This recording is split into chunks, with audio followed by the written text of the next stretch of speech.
Fungsi mata itu kan normalnya melihat kan? Melihat. Tapi setelah kita beriman, itu Allah menyebutkan imannya dulu, baru kepada fungsi matanya. Buka Quran surah.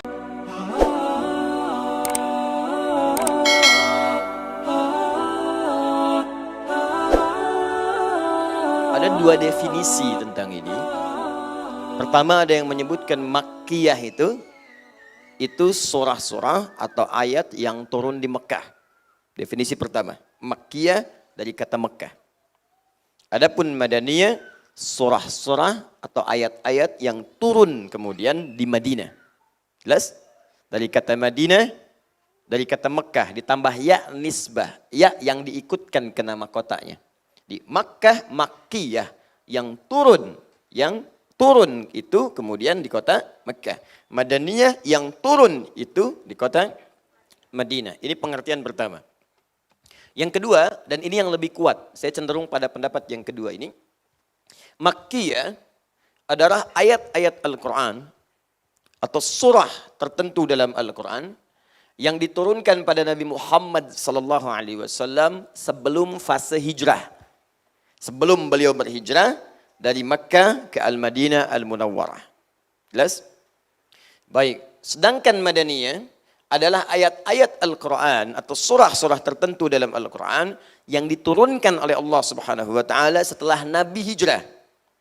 Jadi kalau setelah hijrah itu artinya ya walaupun itu turun di Madinah atau di Mekah setelah periode hijrah, maka masuk konteks Madaniyah. Ya, Nabi tinggal di Mekah untuk berdakwah dalam fase dakwah dimulai dari usia 40 tahun dengan turunnya surah itu, kemudian Iqra bismi rabbikal ladzi khalaq, kemudian Al-Mudaththir untuk berdakwah terang-terangan. Itu dakwah di Mekah selama 13 tahun. Jelas? Fase 13 tahun ini beliau hijrah ke Madinah. Dalam masa hijrah di Madinah ini kan beliau juga ke Uhud, ke Tabuk, ke Badar. Fathu Makkah kan sempat ke Mekah lagi untuk haji wada kan? Kemudian balik lagi kemudian ke Madinah. Saat haji wada itu kan ada ayat yang turun juga. Ya ada ayat yang turun. Al-yawma akmaltu lakum dinakum wa atmamtu alaikum ni'mati. Walaupun turunnya di Mekah tapi setelah periode hijrah maka dia masuk prosesnya Madaniyah. Jelas sampai sini? Ayat-ayat yang diturunkan oleh Allah Subhanahu wa taala dalam periode Nabi pasca hijrah. Karena nanti pengertian ini akan berdampak salah satunya kepada hukum. Karena ayat-ayat Mekah itu umumnya terkait dengan ayat-ayat tauhid dan pondasi-pondasi untuk beriman kepada Allah. Sedangkan ayat-ayat Madaniyah atau pasca hijrah itu umumnya ayat-ayat yang terkait dengan hukum-hukum terapan fikih, ibadah, muamalah. Setelah orang beriman, apa pembuktian imannya? Maka dia menerapkan imannya dalam kehidupan, bermuamalah, interaksi. Maka turun ayat-ayat bagaimana berinteraksi dengan orang-orang lain. Maka orang beriman seringkali muncul kalimat iman di awalnya sebelum kita berinteraksi. Itu ayat-ayat Madinah ciri khasnya. Jadi kalau ayat-ayat Mekah ya ayyuhan nas, ayat-ayat Madinah umumnya ya ayyuhalladzina amanu. Imannya dulu. Karena umumnya ayat yang turun setelah hijrah itu turun secara umum garis besarnya kepada orang-orang yang telah beriman. Kalau kamu sudah beriman mesti beda dengan yang belum beriman. Begini cara berinteraksi kamu. Karena itu Allah sering menyebutkan semua organ tubuh kita setelah beriman itu diawali dengan iman dulu. Untuk membedakan nih cara orang beriman berinteraksi dengan yang belum beriman. Contoh. Saya mulai misalnya dari mata nih. Mata. Fungsi mata itu kan normalnya melihat kan? Melihat ya. Tapi setelah kita beriman, itu Allah menyebutkan imannya dulu baru kepada fungsi matanya. Buka Quran surah ke-24. Ini An-Nur yang sedang kita akan kaji. Ayat 30 untuk laki-laki. Ayat 31 untuk perempuan. Kata Allah, kullil mu'minina yaghuddu min absarihim. Katakan pada pria-pria yang telah merasa beriman, punya iman.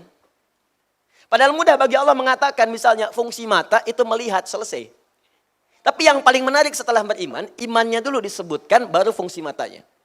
Yaghuddu min absarihim. Kata Allah, matanya itu hanya akan dipakai untuk melihat yang baik-baik. Ghaddul basar itu memalingkan dari yang tidak baik. Kalau yang tidak baiknya dibuang, yang sisa kan cuma baik ya kan? Baik, lawannya tidak baik. Memalingkan yang tidak baik, artinya kita hanya melihat yang baik.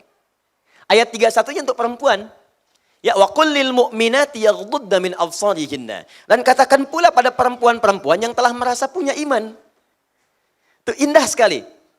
Jadi bukan cuma laki-laki, perempuan juga begitu. Semua sama. Kalau merasa punya iman, yaghdudna min absarihinna. Palingkan dari yang tidak baik. Memalingkan dari yang tidak baik, artinya hanya yang baik saja yang boleh dilihat. Jadi bedanya orang beriman dengan yang belum ada iman dalam jiwanya, itu bedanya imannya akan hadir mendorong pandangan dia untuk melihat yang baik saja. Jadi kalau kita benar-benar beriman kepada Allah, itu pasti iman kita akan menyuruh kita melihat yang baik. Saat kita melihat misalnya, Allah, ada hal yang tidak baik dan tergoda untuk melihatnya, ini menunjukkan ada masalah dalam imannya. Ada persoalan. Entah imannya lemah, atau iman bermasalah, atau imannya memang nggak ada dalam dirinya. Itu poinnya. Makanya coba tunjukkan kepada Allah bahwa kita ini memang beriman. Alhamdulillah. Tunjukkan. Jadi kalau ada tayangan yang tidak baik itu muncul di hadapan kita, itu diantara ujian dari Allah datang kepada kita untuk bisa menguji iman kita itu masih ada apa enggak. Minimal di mata ini, karena mata itu akan dihisab. Jangan sampai mata ini terpisah nanti dalam tubuh kita untuk dihisab oleh Allah Subhanahu wa taala dengan maksiatnya. Kan ada di Quran surah ke-17 ayat 36. Ya, paling kanan agak ke bawah. Wala taqfu ma laysa laka bihi ilmun innas sam'a wal basara wal fuada kullu ulaika kana anhu mas'ula. Jangan cepat mengikuti sesuatu, latah mengikuti sesuatu yang tidak ada dasar pengetahuannya. Di orang muslim beriman itu tidak langsung mengikuti kalau ada sesuatu. Ya ikut yuk. Kemana? Ikut aja pokoknya. Nah kalau ada iman jangan cepat diikuti. Khawatir dibawa ke tempat yang berseberangan dengan hukum Allah. Tanya dulu mau kemana. Jelas ya? Tanya dulu. Inna sam'a, sungguh pendengaran itu, wal basara, penglihatan itu, wal fuada, dan akal, pusat penyaringan informasi.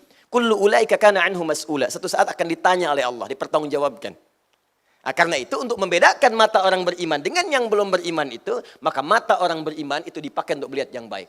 Kalau bahasa tajamnya, saat Anda gunakan pandangan pada yang tidak baik, seakan-akan Allah menepikan iman dalam mata Anda itu. Kamu ini beriman enggak? Apa bedanya iman kamu dengan yang belum beriman kalau begitu? Saya turunkan ayat-ayat iman untuk menjaga kualitas kebaikanmu. Kamu pakai pada yang tidak baik, lantas apa bedanya kamu dengan mereka yang belum beriman? Tuh, itulah ayat Madaniyah, itulah ayat hijrah. Ya, jadi kalau orang sudah hijrah itu jadi baik. Itu cara memahaminya demikian. Kalau periode Makkah banyak yang belum baik karena menguatkan tauhid.